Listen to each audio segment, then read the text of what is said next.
हरियाणा में anti incumbency factor को खत्म करने के लिए बीजेपी ने मास्टर स्ट्रोक चला है। पहली लिस्ट में ही इसकी बानगी साफ दिखी। बीजेपी की जारी इस लिस्ट को देखते हुए साफ लग रहा है कि सभी जातीय गणित को पार्टी ने साधने की कोशिश की है। साथ ही सभी वर्ग के लोगों को टिकट देकर के पार्टी तीसरी बार भी हरियाणा में सरकार बनाने के में कोई कोर कसर नहीं छोड़ना चाहती। बीजेपी की पहली लिस्ट में 67 उम्मीदवारों में से 36 नए उम्मीदवारों को मैदान में उतारा गया। बीजेपी ने पहली लिस्ट जारी करते हुए हरियाणा में जो बड़ा दांव चला है, इसका फायदा सीधे सीधे 8 अक्टूबर को आने वाले परिणामों में भी दिखेगा।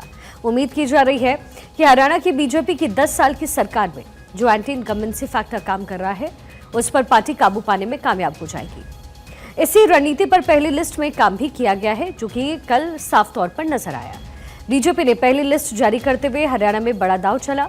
पार्टी को इसका फायदा सीधे सीधे 8 अक्टूबर को आने वाले परिणाम में दिख सकता है। पहली लिस्ट में सबसे ज्यादा 13 विधानसभा सीटों पर जाट समुदाय के उम्मीदवारों को टिकट दिया गया, जिससे साफ हो गया कि बीजेपी चाहती है कि जाट समुदाय के वोट बैंक में भी सेंध लगाई जा सके। पहली लिस्ट में दूसरे नंबर पर ब्राह्मण समुदाय रहा। भारतीय जनता पार्टी ने 9 ब्राह्मण समुदाय के उम्मीदवारों को टिकट दिया है। 2014 और 19 के विधानसभा चुनाव में ब्राह्मण समुदाय खुले तौर पर बीजेपी के साथ खड़ा रहा। उसी का फायदा ब्राह्मण समाज को 2024 के विधानसभा में चुनाव में भी होगा। पहले लिस्ट में 8 उम्मीदवार पंजाबी समुदाय से आए। यही वजह है कि जींद के उम्मीदवार कृष्ण मिड्डा और थानेसर से उम्मीदवार सुभाष सुधा को पार्टी ने टिकट दिया। पहली लिस्ट में 7 वैश्य समाज के उम्मीदवारों को प्रत्याशी बनाया गया। पार्टी ने हिसार से कमल गुप्ता, पंचकुला से ज्ञानचंद गुप्ता पर पार्टी ने भरोसा जाहिर किया। वहीं दूसरी तरफ घनश्याम सराफ को भी कैंडिडेट बनाया गया।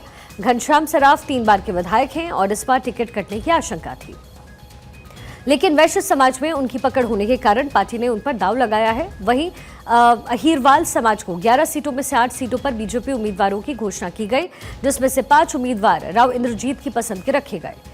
पहली लिस्ट में बीजेपी ने पिछड़े समाज को भी पूरी इंपॉर्टेंस दी है। पार्टी ने 11 बीसी समाज के उम्मीदवारों को टिकट दिया। जाहिर है कि इस रणनीति को अपना करके बीजेपी ने विरोधियों को चारों खाने चित कर दिया है, जिसका असर आने वाले चुनाव परिणाम पर भी दिख सकता है। पहली लिस्ट में बीजेपी ने 22 विधायकों में से 9 विधायकों के टिकट काटे। बताया जा रहा है कि एंटी इनकम्बेंसी फैक्टर को दुरुस्त करने के लिए पार्टी ने ये रणनीति बनाई है, जिसके तहत रानिया से रणजीत चौटाला का टिकट कटा। रणजीत चौटाला ने वर्करों के साथ कहा था कि आप मुझे विधायक बना देते तो सत्ता में भागीदारी करने के लिए कोई ना कोई जुगाड़ कर लूंगा। बीजेपी ने उनका टिकट काटकर उस जुगाड़ को ही खत्म करने का काम किया। वहीं फरीदाबाद से नरेंद्र गुप्ता की जगह विपुल गोयल को टिकट दिया गया है। विपुल गोयल इस समय फरीदाबाद से विनिंग कैंडिडेट हैं। पलवल से दीपक मंगल को टिकट कटना सरप्राइजिंग उनका है, क्योंकि दीपक मंगला के खिलाफ बहुत अधिक नेगेटिविटी थी भी नहीं लोगों में, लेकिन बीजेपी ने जो नए समीकरण वहां पैदा किए हैं, उसे ये देखना होगा कि कांग्रेस के कौन कौन से कैंडिडेट्स वहां पर आते हैं।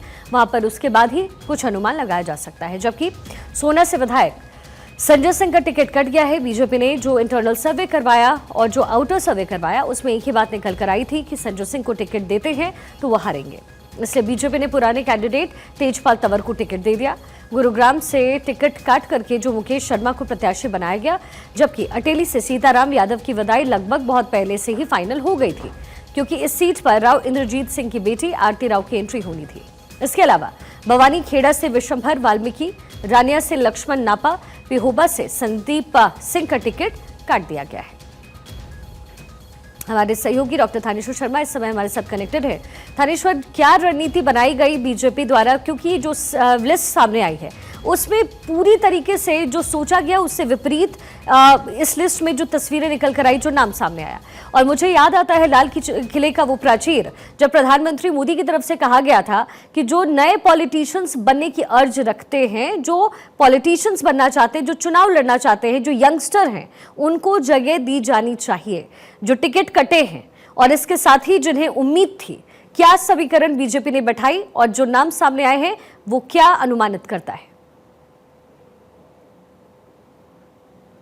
देखिए, 10 साल की एंटी इनकम्बेंसी बीजेपी के साथ थी। 10 साल की एंटी इनकम्बेंसी का बीजेपी को नुकसान ना हो, इसलिए बीजेपी ने मास्टर स्ट्रोक खेलने का कोशिश किया है। 67 लोगों की जो लिस्ट जारी की गई है, उसमें से 36 नए चेहरों को स्थान दिया गया। 36 नए चेहरे, आप समझ सकते हैं, ये वो नए चेहरे हैं जिनके साथ किसी तरह की कोई नेगेटिविटी नहीं है। बिल्कुल नए तरीके से, नई उमंग के साथ ये चुनाव लड़ेंगे।